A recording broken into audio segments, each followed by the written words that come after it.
पुष्पा जी ये सभी बातें भोश अंकल को बताती हैं। फिर भोश अंकल पुजारी को लेके अतिन के घर आते हैं ताकि वो उस मूर्ति के बारे में कुछ समझ सके, लेकिन पुजारी जी भी उस देवी को पहचान नहीं पाते। वो कहते हैं कि अतिन को इस अननोन देवी की पूजा नहीं करनी चाहिए, क्योंकि जब तक देवी के बारे में प्रॉपर नॉलेज ना हो तब तक कोई गलत ना हो। ये सब सुनकर अतिन गुस्सा हो जाता है, वो पुजारी जी पर ही भड़क जाता है। इसी दौरान हम देखते हैं कि अतिन अब खुद का ध्यान भी नहीं रख रहा, उसके कपड़े, चेहरा सब कुछ बिगड़ा होता है। थोड़ी देर बाद अतिन को ऑफिस में बेस्ट एम्प्लॉय का अवार्ड मिलता है, लेकिन अतिन का तो काम में मन ही नहीं लग रहा था। अवार्ड मिलते ही बस घर भागने चाहता था ताकि घर जाकर मूर्ति के सामने पूजा कर सके। उसके ऑफिस के दोस्तों ने भी उसके इस रवैये को नोटिस किया। उन्हें भी ऐसा लग रहा था कि अतिन के साथ कुछ तो गलत हो रहा है। उसी रात जब अतिन घर के लिए वापसी लौट रहा होता है, तभी रास्ते में उसकी कार के सामने एक औरत आ जाती है। अतिन मुश्किल से कार रोकता है। वो औरत अतिन से कुछ खाने को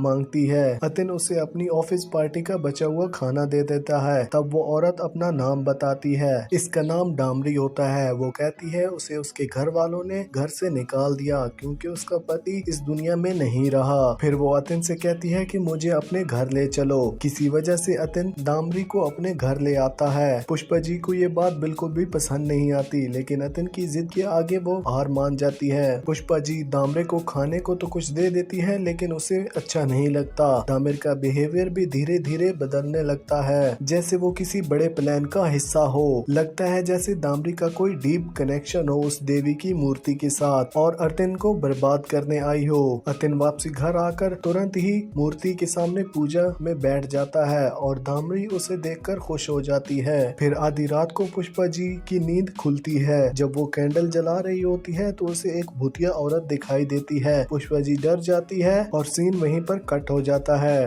एपिसोड 3 यहीं पर खत्म होता है। एपिसोड 4 की लिंक आपको डिस्क्रिप्शन में मिल जाएगी।